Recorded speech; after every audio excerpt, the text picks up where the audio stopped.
Bom dia, boa tarde, boa noite, caros ouvintes. Este é mais um podcast, o podcast do Catálogo de Tradutores. E hoje a nossa conversa é com o tradutor e intérprete Luciano Lopretti.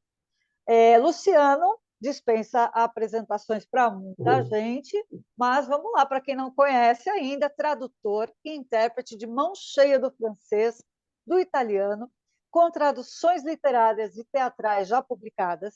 Ele também atuou interpretando várias personalidades e artistas, entre outros presidentes, ministros e diretores de teatro, tendo predileção por literatura e artes em geral. No Exato. catálogo de tradutores, ele está aqui com a gente desde o início da rede e cá entre nós ele se proclama membro fundador, mas esse é segredo nosso, né, Lu? Tá bom? Muito bem, Lu. Quer se pronunciar, se apresentar um pouquinho ou vamos direto para as perguntas? Acho que você já disse, já me apresentou. Assim. Pode perguntar e eu vou lá. Aí já começo. Então vamos lá. A gente sabe que você é super da área de humanidades e até de artes mesmo, né? Mas nem todo mundo sabe como é que começou a sua brincadeira que virou profissão de uma vida, né? Então conta um pouquinho Você, como é que começou, por onde? Começou pela cultura, pelo francês, pela literatura. Como é que foi? você já falou a palavra-chave aí, que é brincadeira. Porque eu faço isso brincando desde criança. Porque na minha casa se falava italiano e português. Às vezes entrava alguém falando espanhol. Está chovendo forte agora, tá bom? E E aí eu comecei a era habituado, fazia mais entre italiano e português, que eu achava que era uma língua só. Não fazia diferença. Achava que italiano era uma forma dos velhos falarem português. E que Porque quando você eu convivia ficasse... com o pessoal que falava italiano em casa, é isso? Os velhos, avó, tios mais velhos. E eu achava que era um modo de velho falar português. E quando eu ficasse velho, eu ia falar daquele jeito também. Dito e feito, né? Mas aí entra o Ótimo. francês, porque na escola eu comecei a estudar, tinha inglês e francês, no o Colégio Marista, os Irmãos Maristas. E eles davam muita força no francês. E eu gostei, fiquei estudando, falando, aí apareceu gente, de amigos, familiares que falavam francês, que vieram da França, parentes, e eu fazia uma ponte entre as crianças, brincando, falando, traduzindo para um para outro. E eu gostava tanto que às vezes eu ouvia rádio ou uma música e ia traduzindo simultaneamente, já, simultaneamente. Nossa, Então, desde criança. É eu brincadeira mesmo. comecei isso Olha isso. com, devia ter 8, 9 anos e foi em frente. Mas eu nunca pensei que fosse ser intérprete, nem tradutor, nada. Eu estudei, continuei meus estudos, fiz jornalismo, mas eu continuei estudando francês, sim. E aí, um dia, minha professora de tradução, aí já era um curso de tradução, a professora Claire Mochot, da Aliança Francesa. Ela não podia ir fazer uma interpretação simultânea, e ela me mandou no lugar dela. Eu não queria. Eu falei, não, eu nunca fiz, não sei fazer isso. Eu falei, não, não, você vai, porque senão vai ficar muito mal para Quantos anos mim. você tinha? Quantos anos você tinha, Lu? Nessa época, ah, devia ter uns 30, 28, 30, eu não sei. Foi, Você estava mais no foi jornalismo, então, até então. eu tinha feito tradução escrita para jornal, para revista, Tá. e, aliás, a primeira escrita que eu fiz foi uma matéria no jornal Gazeta Mercantil, que existia ainda na época em papel, e foi por uma edição que foi lançada em Paris, numa data comemorativa lá, Brasil e França. Mas isso é anos 90, foi o primeiro trabalho que eu fiz escrito.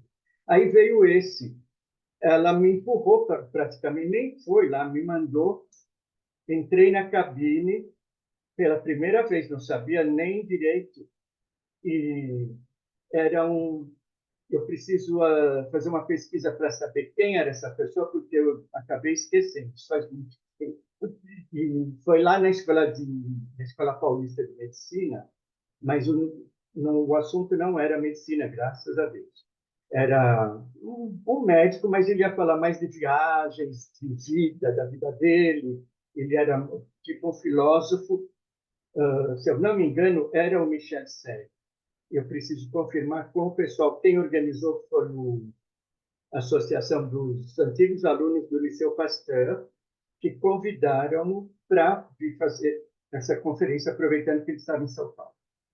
E aí eu entrei na cabine e não sabia se ia sair voz ou não, porque quando ele chegou lá e falou bonsoir, bonsoir à tous, a minha garganta fechou, minha boca secou, e eu fiz Meu um Deus! esforço e falei boa noite a todos, mas aquilo me ardia na garganta. Mas ele não parou mais de falar, e eu também não parei mais de traduzir. Fui traduzindo, ele durou 1 hora, eu acho, a participação dele, 1 hora e 10, por aí.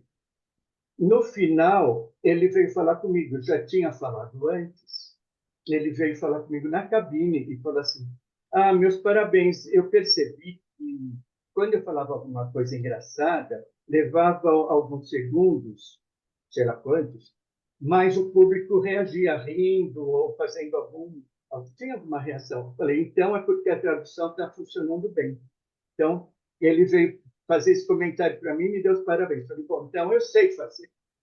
E nunca mais parei, Que até hoje. delícia de história, gente. Começou brincando mesmo, praticamente, né? Tipo, na É, verdade, te botaram na frigideira, né, Lu? foi assim no fogo, batismo no fogo. E aí, depois de muito tempo, foi a mesma coisa com o italiano, porque eu não trabalhava em italiano. Eu usava italiano em casa, assim, para mim, para minhas leituras, para falar com outro amigo e tal. E um dia veio um grupo italiano na Associação Palas Atena, se eu não me engano, ou no SESC, que era uma ação conjunta do SESC e da Associação Palas Atena, em italiano. E eu indiquei um colega, eu indiquei o Mário Bresighella, para fazer a tradução. Só que no dia, quase no horário, alguém me liga. O Luciano, vem aqui, estão precisando de você para fazer do italiano. Eu falei, mas eu não faço italiano. Eu indiquei o Mário. Cadê o Mário? O Mário sofreu um acidente e está no hospital. Você tem que vir aqui. Eu falei, mas eu não faço. Não, vem aqui. Eu falei, vou ver se eu acho alguém. Se não, estou aí, eu vou para aí procurando alguém para fazer. Fui, não achei ninguém, porque já ia começar. Aí eu falei, bom, vou tentar, mas aí foi consecutiva. Aí eu fiz a consecutiva também, durou 1 hora e meia, Por por aí. sorte, era o italiano, justamente, né? Por sorte, porque, É, vamos supor que fosse alemão. Pensou? não, aí nem ia me chamar, eu nem ia indicar ninguém, porque eu nem conhecia. Aí eu consegui, falei, bom, então eu faço italiano também. E Que continuei. beleza, E que foi beleza de também história. no batismo de fogo, assim, na marra. E aí continuei, mas eu tenho muito mais trabalho em francês, eu tenho muito mais familiaridade com o francês o tempo todo. É que o italiano já veio de nascença mesmo, uma coisa assim. Sim, Esse foi o entendi. começo. E como é que as coisas foram se somando? Você já contou uma parte, como é que você foi parar na cabine, frito. E ainda bem que não foi frito, que deu certo, né? Se não desse certo, é que estaria frito. E como é que você foi juntando essa paixão pelas artes, pela literatura, com esta profissão, que é até próxima, mas a gente sabe que É, tem um monte de tradutor, um monte de intérprete que não gosta dessa área, que não é porque trabalha com língua que necessariamente gosta bastante de artes e até de literatura. Tem tradutor que não já gosta e falei com pronto, gente né? que não entende como que eu consigo ser intérprete e querer fazer tradução escrita e muito mais ainda literatura. Mas eu gosto, mas aí já é uma coisa que vem de longe também. Sempre gostei de ler, sempre me interessei. Tinha uma pessoa na família, um primo, que me ensinou muita coisa em termos de cultura, de arte. Que fosse música, literatura, pintura, tudo em geral, teatro, me passava os livros, comentava comigo. e Luiz Francisco Bortolato. E ele que me passou tudo. Eu ficava horas vendo ele pintar, ou então ouvindo música e comentando, falando de cinema.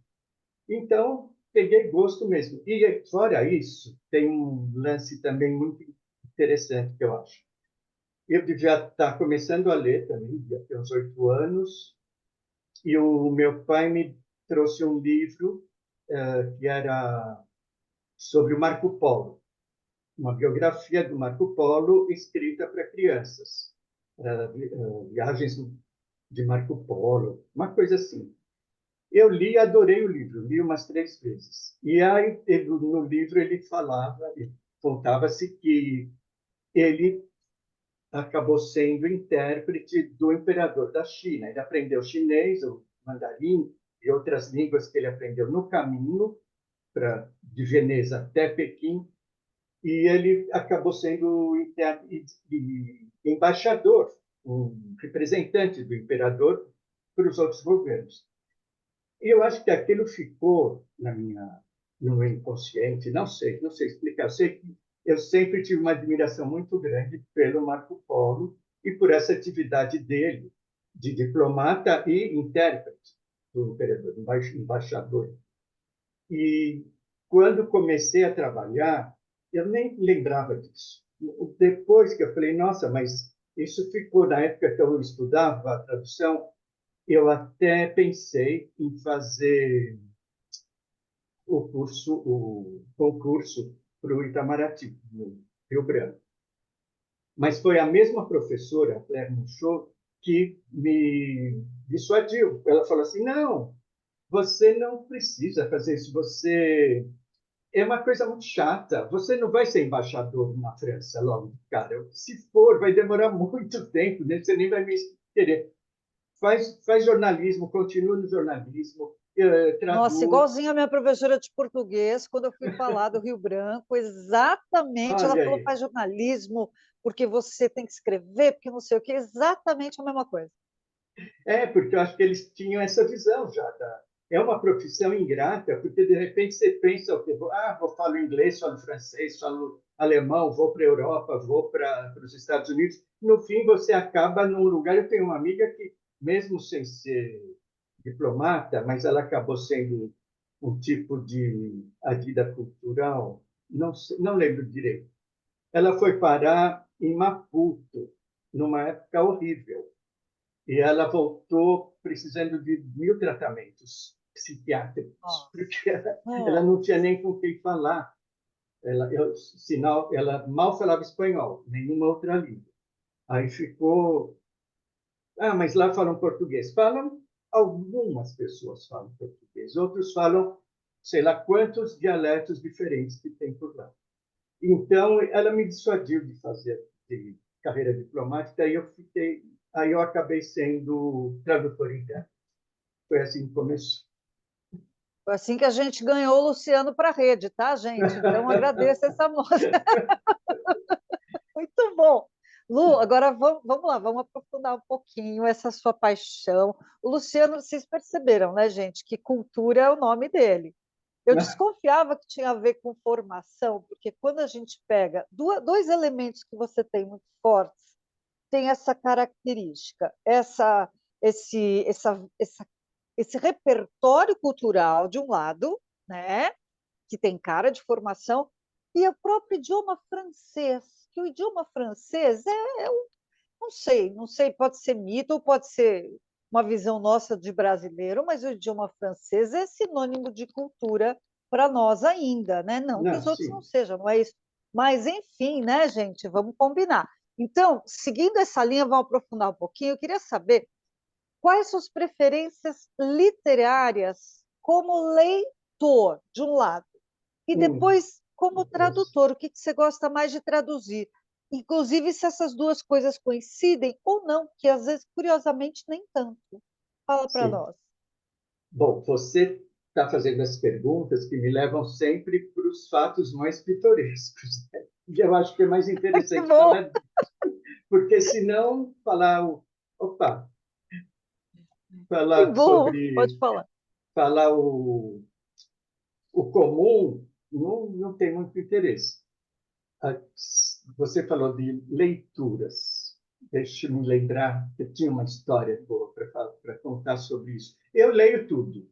Leio tudo. Sempre li qualquer coisa. Lia tudo. Tinha uma tia que falava, o Luciano, se você deixar, ele passa o dia lendo bula de remédio. Se não tiver outra coisa, ele lê bula de remédio, ele lê o dicionário, a lista telefônica. Na época existia. Lista telefônica. E então tem já essa fama de ler tudo. E eu gostava de ler literatura mesmo, romances. Quando era menor, criança, li todo Monteiro Lobato e outros escritores infantis para jovens assim. E fui passando. E na escola tinha aquela história de ler literatura brasileira, uma coisa que às vezes era chato. Um autor que eu não consigo gostar até hoje é o José de Alencar. Tinha aquele famoso bendito tronco do ipê que eu enterrava ali, eu não entendia nem o que estava escrito, estava muito difícil. Machado de Assis, mais tarde, aí sim, aí já é um dos brasileiros preferidos. Eu lia, então, isso na literatura brasileira. Na literatura francesa, comecei lendo traduções de livros infantis também, e depois, quando estudava literatura, tinha, claro, os meus preferidos. Aí juntando com a parte histórica, porque tive professores muito bons, tanto na escola brasileira quanto na escola francesa.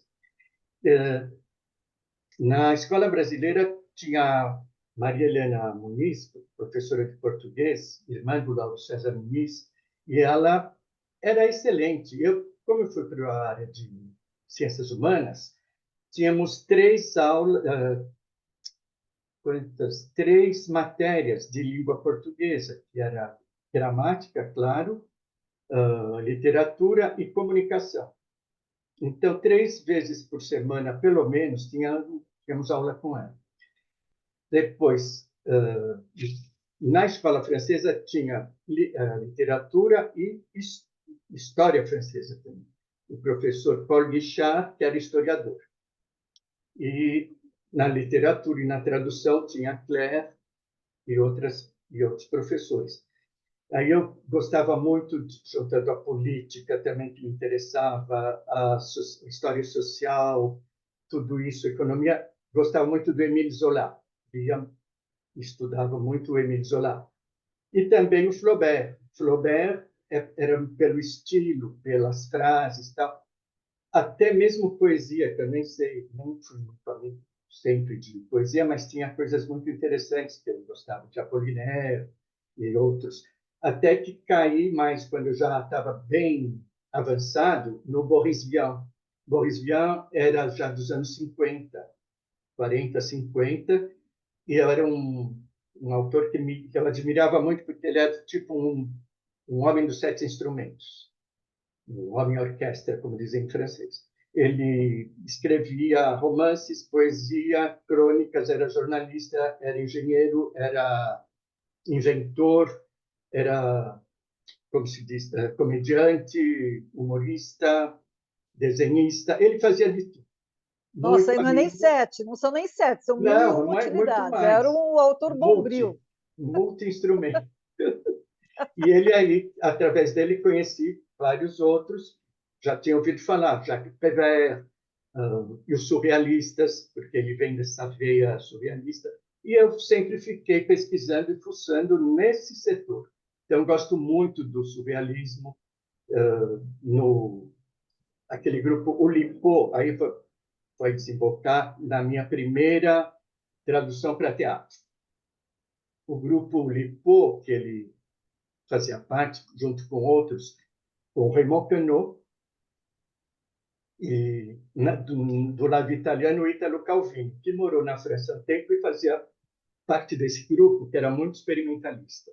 E eles faziam obras bem experimentais, de um cunho surrealista, mas eles punham sempre um empecilho para a criação da obra, e eles tinham que obedecer certas regras muito rígidas, tanto que o Perec, Georges Perec também, que eu adoro, ele tinha um livro chamado O Ausente, Eu acho que é o Essa ausente. turma a gente está falando já da segunda metade do século XX ou lá no começo mesmo do surrealismo?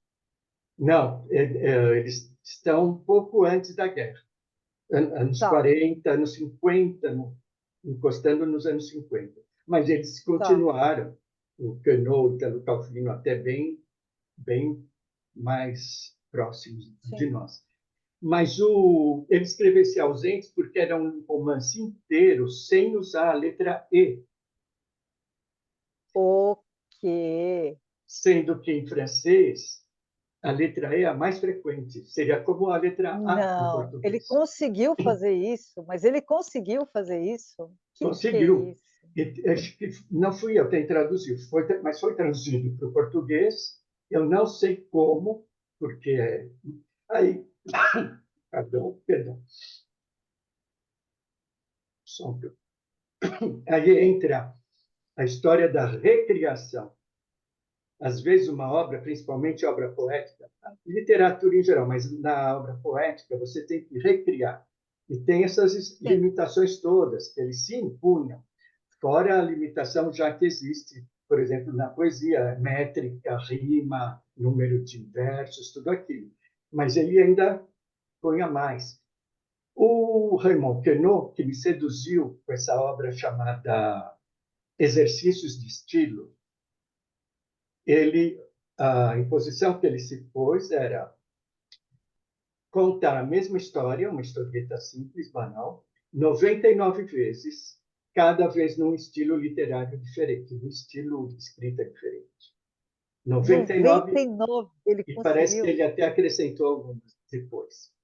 E Nossa Senhora. eu lia muito essas histórias, lia, relia, usava nas minhas aulas, porque eu dei aula de francês também, ainda dou aula muito tempo, durante muito tempo na Aliança Francesa mesmo. Aliás, eu trabalhei antes de dar aula, eu trabalhei na livraria da Aliança Francesa, ali na Rua General Jardim, que agora o prédio está sendo demolido, fechou, infelizmente. Do teatro, Então, onde tem o Teatro da Aliança Francesa, né? foi o teatro, foi a biblioteca, foi tudo em grupo, Tudo ali. infelizmente. É ali que eu Nossa, comecei. nem. Eu trabalhava na livraria, tinha épocas de férias que não tinha movimento nenhum, e eu tinha todos aqueles livros para ler. E todas as revistas e jornais franceses que chegavam toda semana. Na época não tinha internet, para mim era a caverna do Alibaba, porque eu lia tudo, revista, jornal, livros de arte, romances, ensaios, tudo. Deixa eu abrir um Filosofia. parêntese bem rápido aqui, Lu, faz Pois favor. não, pois não. Aí, se você quiser aproveitar para beber água, para quem não sabe do que o Luciano e eu estamos falando, a Aliança Francesa é um ponto cultural super importante aqui para nós em São Paulo, tá? E ele está sendo, infelizmente, enfim, desmontado esse prédio, esse ambiente todo. Por exemplo, para vocês terem ideia, o Grupo Tapa de Teatro ficou anos ali hospedado no Teatro da Aliança Francesa, bem no coração de São Paulo, do ladinho do Teatro Arena, onde era o teatro, né? Aliás, onde é ainda, o Teatro Arena ainda é ali, a Aliança Francesa, que, enfim, totalmente desmontado. Então, quando a gente fala deste local da Aliança Francesa, é mais do que uma escola, é um ponto cultural no coração da cidade de São Paulo, tá? Por isso que ele está falando que era um lugar de sonho, assim, entendeu? Que ele Não, a mergulhava ali. livraria, para mim, a livraria era não sei, um tesouro ali reunido, tudo estava ali. E agora que você lembrou do teatro, também uma coisa curiosa, porque tinham muitas peças, às vezes francesas, isso, que eram apresentadas lá, e ali, isso eu ainda era estudante, veio, eu lembro direitinho, o Ionesco, veio em São Paulo para a estreia de uma peça dele, Morre o Rei, era a peça, com a Jandira Martini, que infelizmente faleceu semana passada. E ela fez essa peça, se eu não me engano, com Jean Carlos Reis, se eu não me engano. E ele veio, Ionesco, e na saída da peça, ele ficou na porta da sala ele e a mulher recebendo os cumprimentos das pessoas. Todo mundo passava para sair do teatro e cumprimentava, dava a mão para ele. Eu digo, então, que eu dei a mão para o Ionesco, cumprimentei o Ionesco, tá, e era muito estranho. Ele e a mulher baixinhos, pequenininhos, com umas roupas que pareciam saídas dos anos 30, do Anarquistas, graças a Deus, uma coisa assim, ali como dois bonequinhos, muito engraçados, engraçadinhos, e todo mundo foi lá cumprimentar. Isso era o Teatro da Aliança Francesa. Veio grupos da Comédie Française, mas isso até os anos 80. Depois diminuiu, mas continuava a atividade teatral. Então, tive chance de conhecer muita gente. Um autor que na época era francês, que era moda, e eu gostava muito, era o Michel Tournier. Hoje em dia, ele ficou meio que esquecido, também já faleceu, mas eu gostava muito do Michel Tournier, ele também esteve aqui, foi muito interessante O a palestra Ionesco, para dele. quem não tem essa referência, vou abrir um outro parêntese aqui, porque o Ionesco foi muito lembrado agora recentemente por causa do neofascismo, né? Então, quem não conhece a peça O Rinoceronte, que ele é do Teatro do Absurdo, principalmente, né? A obra dele, Uhum. e o Rinoceronte é assim, quando começou essa onda de neofascismo, a gente que conhece a obra dele falava: Meu Deus, eu estou me sentindo dentro da peça O Rinoceronte. É Impressionante. um nonsense que vai contaminando as pessoas vão virando rinocerontes. É legal, você que não conhece, fica a referência, fica a dica para você procurar ler uma peça de teatro que, infelizmente, se tornou tão atual novamente, mas vale a pena ser conhecida. Continua, Lu, obrigada. Maravilha. E aí, bom, estava falando dos surrealistas, do Raymond Queneau. Conhecia muito bem essa obra, Exercícios de Estilo, e alguém veio me pedir, um grupo de teatro também, amigos meus, estavam procurando um texto dessa época dos anos 40, 50, do pós-guerra. Eles queriam uma coisa francesa do pós-guerra, eles faziam muita coisa de cabaré, coisas assim. E eu lembrei desse texto do Queneau, Exercícios de Estilo, e eles vieram ler. Esse grupo era o Circo Grafite, que estava se formando, cujo diretor era o Gabriel Vilela, ainda é diretor de teatro até hoje. Foi o primeiro trabalho do Gabriel Vilela profissionalmente e a minha primeira tradução para teatro Um dos profissionalmente. maiores grupos de teatro que o Brasil já teve, em termos de qualidade, o Circo Grafite, e um dos maiores diretores também que nós tivemos, É, né, da fase atual contemporânea, que é o Gabriel Vilela, que é um Gabriel diretor de Vilela mão cheia, na diretora, maravilhoso. Rosi Campos fazia parte do grupo, Helen Helene, o O Gerson de Gerson Abreu, Esteves, infelizmente já faleceu também. e quem Eram mais? vários. O Pedro Paulo Bogossian, que era o diretor musical, que fez um trabalho incrível de música para. Era um Incrível. musical a peça. Está super E, ativo e ainda muito talentoso, como sim, sempre. Pedro Paulo, Pepa, como a gente chama, é um artista de mão cheia também. eles estão agora no Teatro do SESI fazendo uma coisa da Bossa Nova, cabaré Bossa Nova, uma coisa assim, muito engraçada. Eles sempre são pelo humor. Assim. E fez um sucesso enorme o exercício de estilo, como o título em francês era muito diferente para o público brasileiro, parecia coisa de moda, estilo. O Gabriel preferiu mudar e a gente achou o título de um outro autor que se encaixou ali, que é o Jacques Prévert, tinha um poema chamado Você vai ver o que você vai ver, que é uma forma dos apresentadores de circos, mesmo de cerimônias do Que circo, era do ônibus, não é? O Você chamarem. vai ver o que você vai É, ver, foi o a circo história se rural do passa num ônibus. ônibus. Se passa num ônibus e, na época, isso é muito Acho que interessante. eu assisti umas 5 vezes, pelo menos. Era Jura? Eu maravilhoso, também, porque eu estava maravilhoso, lá nos ensaios e depois. E maravilhoso. o que aconteceu na época também foi muito bom, porque era a prefeita Luiza Erundina. Era a Luiza Erundina. Secretária de Cultura da cidade, né, da prefeitura, era Marilena Chauí. Marilena Chauí. E a gente foi pedir um patrocínio, pedir apoio aqui e ali. Conseguimos ganhar um patrocínio de empresas, de várias empresas que compraram a ideia a prefeitura também mandou a gente para a CMTC, que era a companhia de ônibus, transportes coletivos, que ofereceram um ônibus para a gente fazer a peça, para pôr no cenário. E não só, porque o cenário era esse ônibus cortado ao meio para que o público visse o que acontecia lá dentro. Então, foi muito bom. Todo mundo contribuiu. A Conta o peça segredo para mim. Conta o segredo para mim. Aquele poema da lagartixa foi coisa toda ela. E aí, que é aquilo? Ah, você lembra?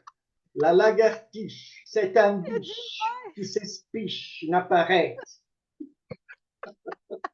Eu tenho um colega meu de teatro também, o diretor e ator, enfim, meu parceiro de cena e de aula de teatro, de curso de teatro, que até hoje ele bebe um pouquinho, ele já começa a declamar o poema da Não, era lagartixa. fantástico. Ele depois veio fazer um trabalho com a Rosi, com o Eduardinho Silva e com a Ellen Helene, um outro cabaré, o Abacaxi of, Whisky of Chuchu. Não sei se você assistiu o Nossa, Memória da sim. América Latina com eles. Então, eles É, conviveram depois, ele eles, adora esse poema, ele ama. a Ellen, ele tinha muito improviso também. Eles encaixavam muita coisa. Eles são E bons nas nisso. Eles músicas, são... muito bons. Ó, ficaram quase 2 anos em cartaz. Aqui em São Paulo. Primeiro no espaço do Centro Cultural Vergueiro. Foi um espaço também adaptado. Eram arquibancadas de circo com aquele ônibus no meio, no picadeiro. Mas eles usavam todo o espaço. Depois do teatro, do Centro Cultural, eles foram para Teatro Mars, ali na Rua Rui Barbosa, ou Barbosa. Passalacqua, lá no Isso. fim. Também ficou um bom tempo. Fora as apresentações em festivais na Espanha, na América Latina toda, no interior, pelo interior. Então, está mais de 2 anos em cartaz, aquela peça circulando. Foi realmente um sucesso. E Foi um aí, fenômeno. Foi um fenômeno de público, inclusive. Formou muito não, público. filas Muito. e Nossa, filas, exatamente. todo dia, né? Antigamente o teatro era de quarta a domingo, então tinha peça quase todo dia, né? Terça, É quarta, quinta. um dos maiores sucessos que nós tivemos dessas décadas, né, mais contemporâneas, sem dúvida nenhuma, essa peça. E aí eu comecei a traduzir para o teatro, eles me pediam outras coisas, eu traduzi algumas, foram montadas, outras não, mas eu, pelo menos, quando alguém queria alguma coisa em termos de teatro, me pedia, quando dava, eu fazia. E gosto, adoro, porque é literatura também, né? E aí Sim. passei a ser... E no campo da interpretação, eu tinha essa especificidade nessa área cultural, artística. Então, quando vinha algum diretor de teatro, diretor de cinema francês ou de língua francesa, eu estava sempre disponível e disposto a conhecer, e os italianos também. Então, não parei mais. Até hoje, estou. Aí fiz mostra de cinema, trabalhando para o SESC, muitas vezes com a Ariane Muschkin. Ela veio 2 vezes Maravilhosa. fazendo a ponte, desde a montagem para a montagem da peça, montagem de cenário, de iluminação. Eu é que fazia essa ponte entre os técnicos brasileiros e os franceses, e também entre os atores brasileiros e franceses, porque às vezes eles usavam algum ator brasileiro também para completar o elenco, geralmente quem já falava francês ou alguém que teria que falar alguma coisa. A última vez foi com um trabalho muito bom, e aí eu entrei como ator também, porque eu fazia algumas coisas atuando. E foi o Você fez, grupo. foi o Lemis? O que você fez? Você fez alguma coisa bem interessante, com muita gente em cena. O que foi? Sim, esse é o grupo. Foi Saïra, La Fin de Louis, que era sobre a Revolução Francesa, o, um grupo belga que agora, bom, é internacional, mas eles apresentaram na França, fez muito sucesso e vieram participar da MIT, aqui em São Paulo, uma Mostra Internacional de Teatro. E eles me conheciam, me chamaram para ajudar a escolher um elenco brasileiro, mas de gente que falava francês. Eu Certo. fui e acabei fazendo parte também desse elenco. Era muito curto o meu texto, mas era muito interessante. Eu gostei muito de participar. E viver a dinâmica de teatro para você que está geralmente nos bastidores e é um diletante no sentido de que você ama, tem paixão, deve ter sido uma experiência maravilhosa de toda forma, né? Sim, eu sempre gostei. Na Aliança Francesa, a gente fazia muita peça de teatro. Isso eles faziam lá desde sempre, meus colegas já mais antigos. E quando eu entrei, eu comecei a participar também. Fiz umas 3 peças em francês com eles, com atores franceses também, direção e às vezes texto do Yves de Lataille. Yves de Lataille era professor lá, mas ele era psicólogo. Hoje em dia ele está na USP, ele é professor da psicologia da USP, mas não leciona na Aliança nem escreve mais. Mas ele fazia textos incríveis, coisas onde ele usava o conhecimento de psicologia dele. Então eram peças muito boas, muito interessantes. Contemporâneas do francês, eu li agora para fazer uma aula para o pessoal que vai estar fazendo vestibular, que agora está caindo coisas não só brasileiras e, enfim, de língua portuguesa. Eu peguei o Arte do Yasmina Reza, achei muito interessante. Não sei se você já conhece essa autora. Muito Sim. legal esse texto. Me diverti a Ah, beça com ele. a outra vertente, que são os autores de língua francesa, mas que não são franceses, ou são de origem estrangeira, geralmente árabe ou de algum país africano. Foi a última tradução que eu fiz de romance, foi de uma autora franco-senegalesa. Ainda não foi lançado, a editora até nem quer que eu fique divulgando antes do lançamento, então não falo o título nem autor. Mas Claro. logo que for Vamos aguardar lançado, ansiosamente. logo que for lançado, eu vou anunciar com todo o barulho que for, porque faz Que muito tem tempo que direito, é isso aí. não lança um livro traduzido que eu tenha traduzido. Então, estou muito ansioso por essa tradução também. Agora, é uma vertente, porque tem muitos autores, todo ano tem o prêmio Goncourt na França, o prêmio da Academia Francesa, e nos últimos anos eles têm premiado muitos autores africanos ou da América Central, das Antilhas, das Ilhas Francesas, Martinica, Haiti, e canadenses, belgas já há muito tempo.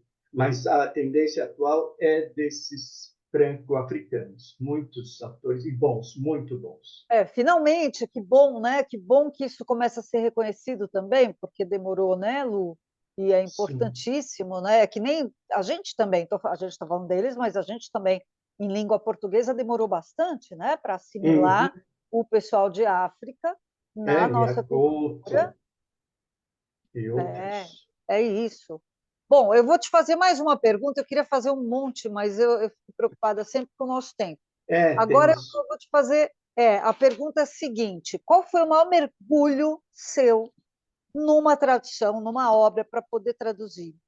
Conta para nós qual foi o ponto forte desse processo, né? O que te faz considerar um maior mergulho, né? Foi um grande desafio, ou foi uma surpresa, ou simplesmente era uma obra que era muito densa? Escolhe uma obra para falar para a gente em termos de mergulho mesmo, de trabalho, do que você quiser Pesquisa e falar. tudo. Isso. Sim, claro que não podia deixar de ter ligação com o teatro. Então, não que nos romances não tenha essa exigência de um mergulho, de uma dedicação tão grande, de uma pesquisa tão profunda. Mas para teatro ainda tem mais um elemento que é a oralidade. Tem que ser uma tradução com frases bem palatáveis, bem naturais. Não pode ser uma frase cheia de palavras difíceis ou rebuscadas, não. Linguagem natural, do dia a dia. E para quem não Mas, escreve, não sabe a dificuldade que é a gente criar diálogo, né? Por exemplo, é, Hollywood, você tem os argumentistas, quem escreve história, e você tem equipe só de dialoguistas, só que fazem, especializados em fazer diálogo, de tão difícil que é, né, Lu? Não é É, fácil. Vai lá. não, eu tinha um treino, eu fiz, uma época ainda estudante, um treino de... Tinha um gravador e eu gravava conversas em onde estivesse. Eu levava aquele gravadorzinho e gravava na rua, na aula, em família, em festa, gravava tudo e transcrevia muito. Muitas frases que eu ouvia, eu ia anotando. Aí usei tudo isso nas traduções, nas peças que eu escrevi também, tudo. E o mergulho, como você perguntou, foi primeiro com o Raymond Queneau. Você vai ver o que você vai ver, exercícios de estilo. Porque ele fazia, por exemplo, a mesma história, mas contada com termos botânicos, usando nome de plantas, de flor, de fruta. Então, era um mergulho total para esse tipo de vocabulário. Então, em uma página, tinha nome de sei lá quantas plantas e flores. Depois, uma mesma história, a mesma sempre, mas uma versão contada com termos médicos. E lá vai. Outra com filosofia. E vai os termos. Então, a cada vez era uma pesquisa. Para cada episódio, que geralmente cada um tinha uma página. Em média, uma E além página. da palatabilidade, oh, meu Deus, que palavrão! Além disso, ainda tinha que pensar que o teu texto tinha que servir ao ator. Tudo bem que você tinha É, uma trupe maravilhosa que não, fazia, eles deram tirava uma leite de vida. pedra, mas mesmo assim você tinha que entregar uma coisa ainda por cima de qualidade teatral, dramática, né? Que Deram uma loucura vida isso. para aquele texto que era o que o autor queria, porque a pesquisa do autor, o Queneau, como outros, era a linguagem oral, era a linguagem do povo, falada nas ruas, na periferia, então ele usava tudo isso também. E eu com isso, com esse texto, queria publicar em livro, mas infelizmente até hoje ainda não consegui. Talvez daqui para frente consiga. Mas eu ganhei uma bolsa para terminar essa tradução, porque ele fez 99 episódios, mas era impossível fazer aquilo no teatro, ia durar Claro, muitas horas. imagina. Então, foram selecionadas 30, mais ou menos, 30 episódios Que já é do livro, bastante já coisa, era já é de bastante. fôlego, hein? Nossa! É, e o resto para traduz tudo. Para publicar, você pode traduzir tudo. E aí eu fui para a França com essa bolsa para o Colégio Internacional de Traducteurs Littéraires em Arles. Arles, lá no Que sul da lindo. França, na Provença. E Ele fiquei era lá bem contemporâneo, né, Lu? Desculpa te interromper, ele dos era bem anos 50, contemporâneo. Tá, essa peça é de 47.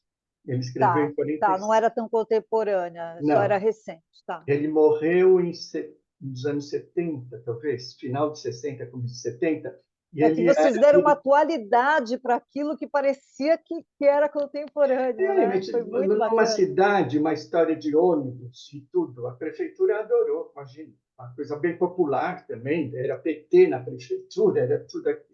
Super popular, Então, né? calhou super bem.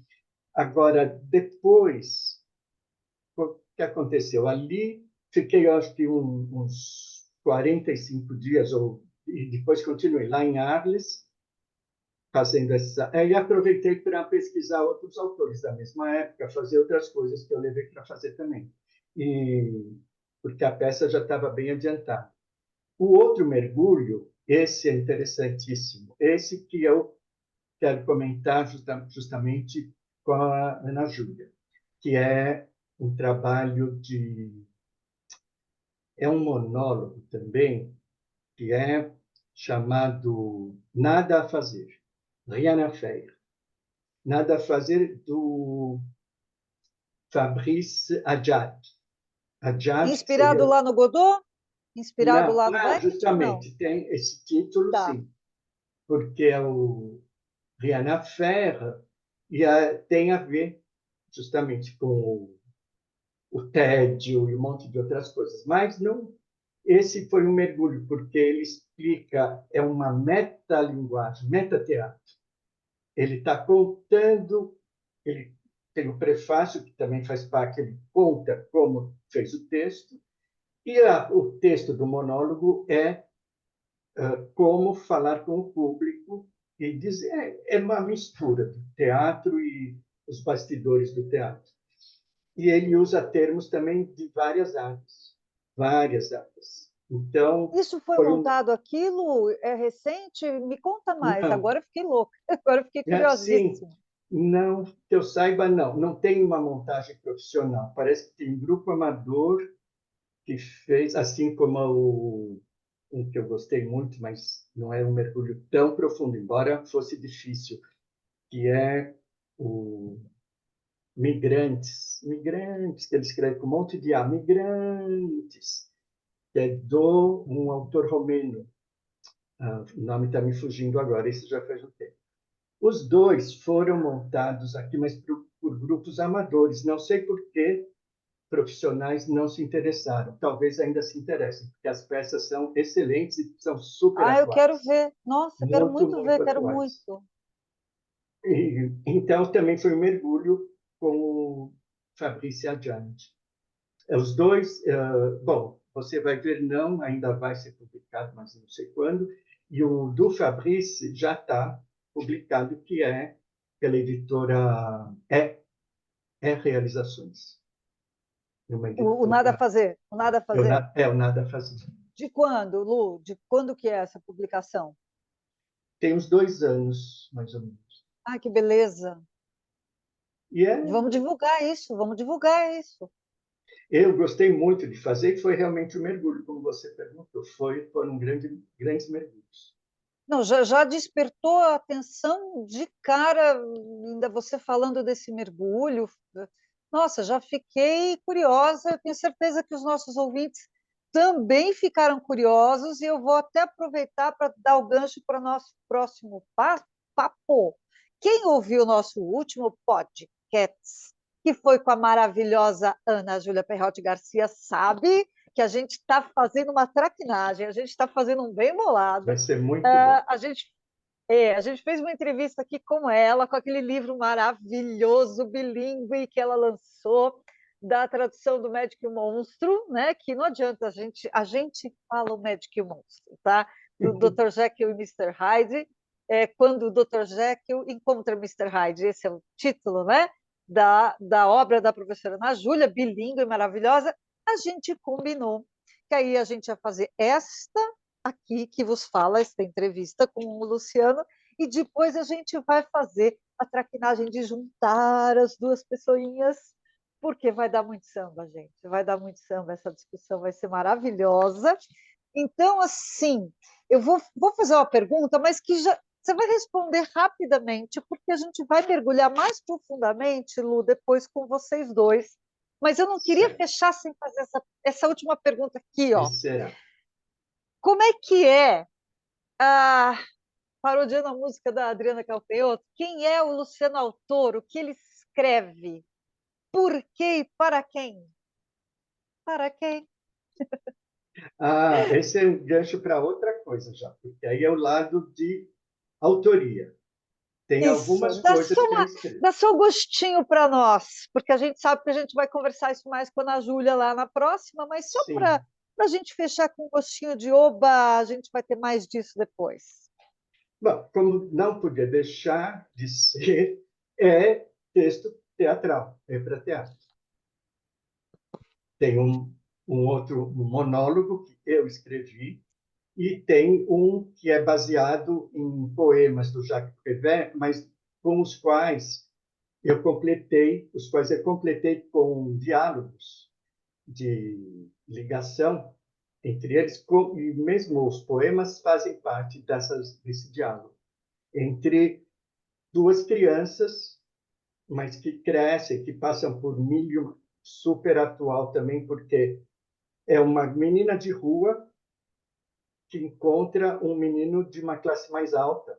Ele foge da escola porque não aguenta aquele está sempre sendo vigiado, sempre com alguém, por medo de aquela segurança toda que envolve essas crianças, e a menina foge de um orfanato, de uma, na época se dizia FEBEM, um abrigo de menores, porque também Reformatório. não aguenta ser vigiada, ser perseguida. E aí eles acabam se encontrando. E isso dá pretexto para cada um falar pelo que passou, de onde vem, e o encontro mesmo das duas classes sociais, das duas crianças, dois comportamentos diferentes, mas que são unidos, no fim, pelos problemas. É guerra, é violência, e também as coisas boas, o amor, a ternura, tudo isso envolve É esse muito encontro. interessante porque um espelha o outro na situação de ficar refém da violência, espelha a situação do outro que está na miséria pela, pela situação social de uns terem tanto, outros tão poucos, enfim, é muito interessante essa abordagem, esse encontro deve ser muito bacana. Olha, tem um trecho onde a menina cita de onde ela vem, ela não sabe dizer, e ela começa a estar, sei lá, vim do orfanato, vim da Rocinha, de Biafra, vim de. Aí ela vai citando todas as guerras e conflitos e violências que aconteceram no mundo. Sabe que até hoje eu não consigo parar de acrescentar coisas nessa lista. A última tinha sido Sabra e Shatila, já no Líbano, depois a Síria, e um monte de coisa. E agora, essa da Palestina. Agora Gaza, Rafah, né? Gaza. Infelizmente, essa lista não Infeliz... acaba. Tomara acabe um dia. Tomara acabe. E aí fica só um registro de um tempo horrível, um mas tempo que horrível que a gente conseguiu vencer. Tomara um dia. tomara, mas por enquanto a gente está passando por ele.